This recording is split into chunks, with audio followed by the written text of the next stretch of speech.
Ang sinasabi ko sa mga pulis dito sa harapan, huwag kayong manakit ng mga aktivista. Yung mga aktivista, ako sa tagal-tagal ko ng rally, pagmamalaki ko sa inyo, hindi ako nanakit ng pulis. Kahit ilang beses ako ang pinagbabalo, ilang beses ako ang naresto. Pero hindi ako nanakit ng pulis. Dahil hindi kayo ang kalaban namin. Hindi kayo ang kalaban namin dahil kayo pinagsasamantalahan din kayo. Makakapwa Pilipino namin kayo.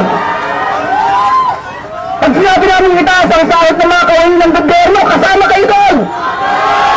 Pag sinabi namin ibaba ang presyo ng bawang lintik, kasama kayo doon. Pag sinabi namin ibaba ang presyo ng kuryente, kasama kayo doon. Mangyari lang kayo sa sarili niyo. Pati kayo, kami ba lumalaban para sa inyo ngayon? Mga kapwa Pilipino namin kayo, sinasabi ko kayo sa pulis na, huwag kayo mamamali, huwag kayo mananakit. Naiintindihan namin yung trabaho nyo dahil ginagago kayo ng mga commander ninyo na kayo murakot. 150 million sa lahat.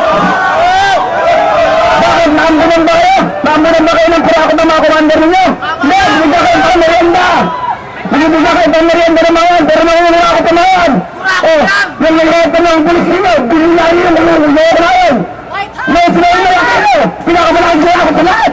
150 million ang bak, naambunan ba kayo?